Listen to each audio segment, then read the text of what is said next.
Part 2 of that letter, number 4. We're almost done with the letters. So here we go, picking up where I left off. Soon after this, he inquired if I thought that the breaking up of the ice had destroyed the other sledge. I replied that I could not answer with any degree of certainty, for the ice had not broken until near midnight, and the traveler might have arrived at a place of safety before that time. But for this, I could not judge.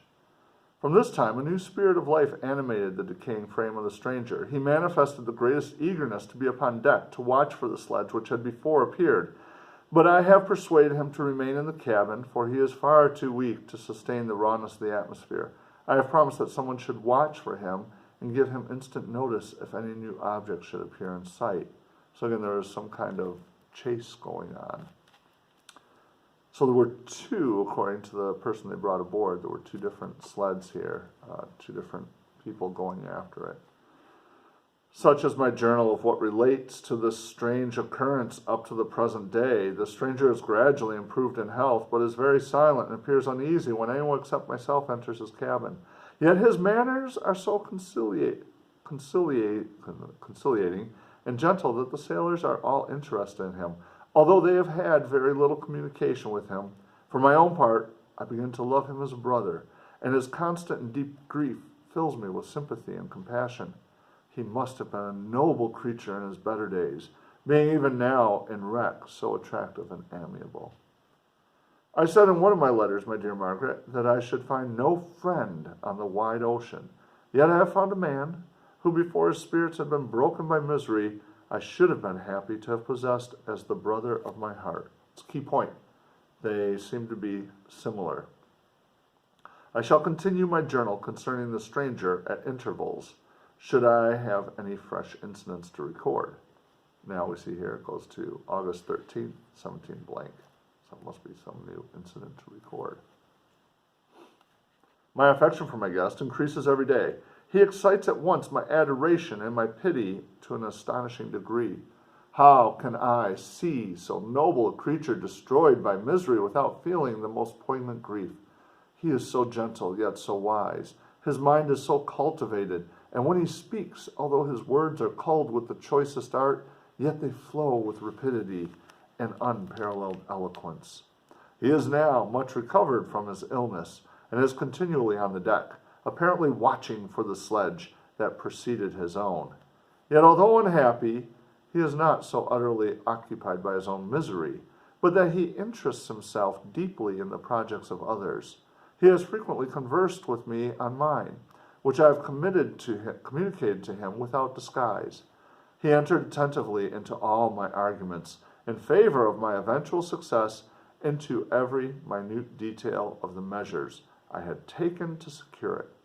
I was easily led by the sympathy which he evinced to use the language of my heart, to give utterance to the burning ardor of my soul, and to say with all the fervor that warmed me how gladly I would sacrifice my fortune, my existence, my every hope to the furtherance of my enterprise. One man's life or death were but a small price to pay for the acquirement of the knowledge which I sought, for the dominion I should acquire and transmit over the elemental foes of our race. As I spoke, a dark gloom spread over my listener's countenance. At first I perceived that he tried to suppress his emotion. He placed his hands before his eyes, and my voice quivered and failed me as I beheld tears trickle fast between his fingers.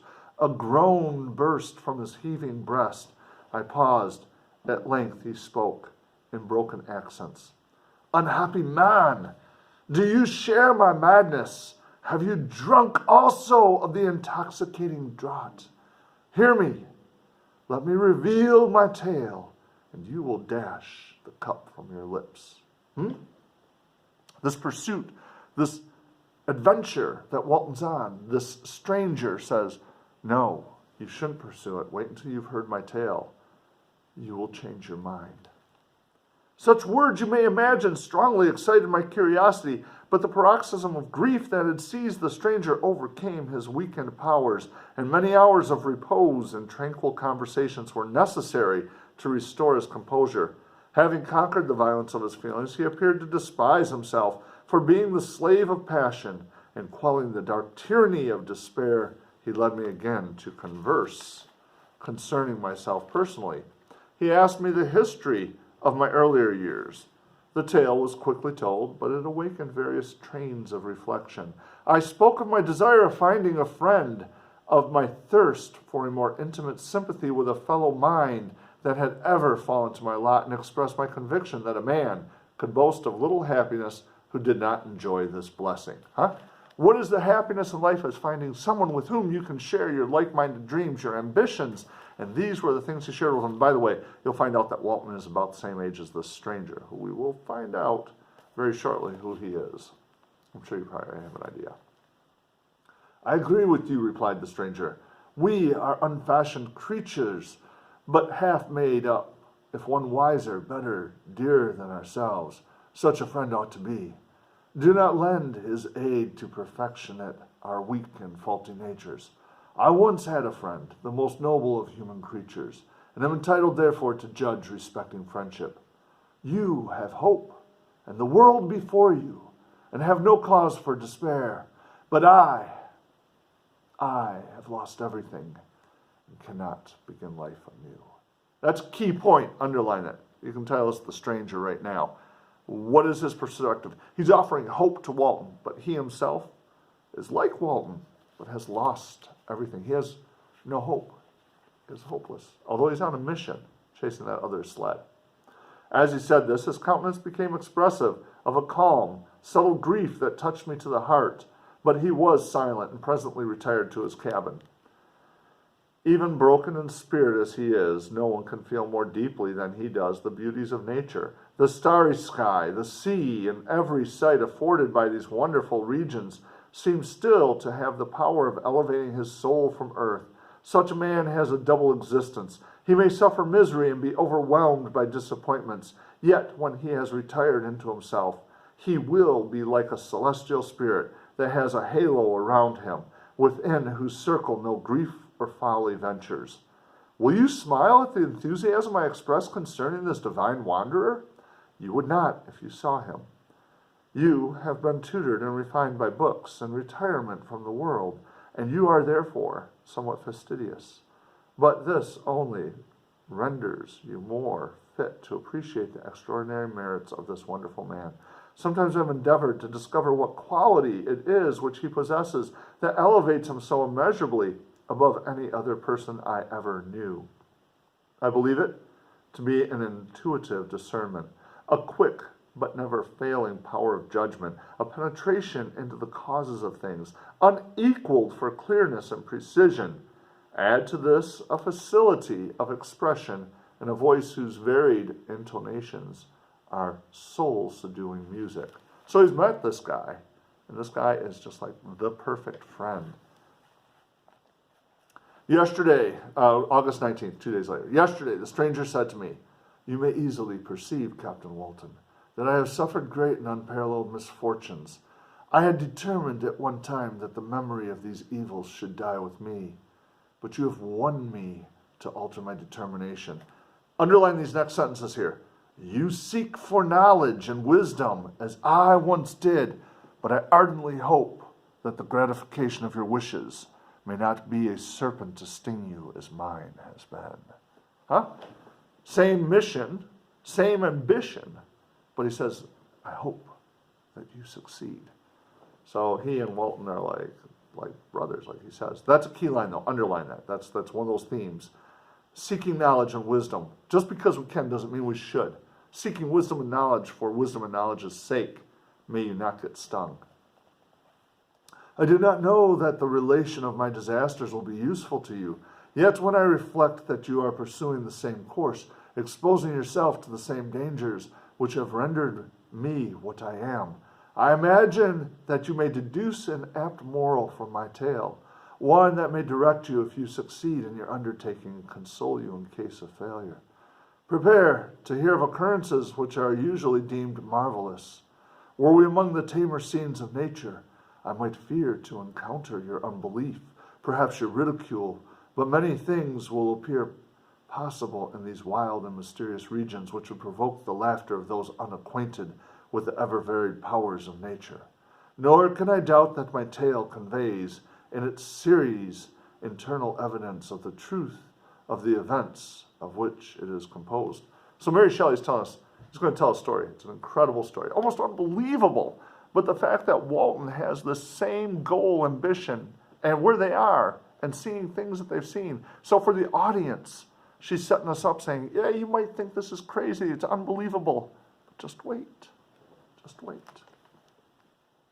You may easily imagine that I was much gratified by the offered communication, yet I could not endure that he should renew his grief by a recital of his misfortunes. I felt the greatest eagerness to hear the promised narrative, partly from curiosity and partly from a strong desire to ameliorate his fate, if it were in my power. I expressed these feelings in my answer.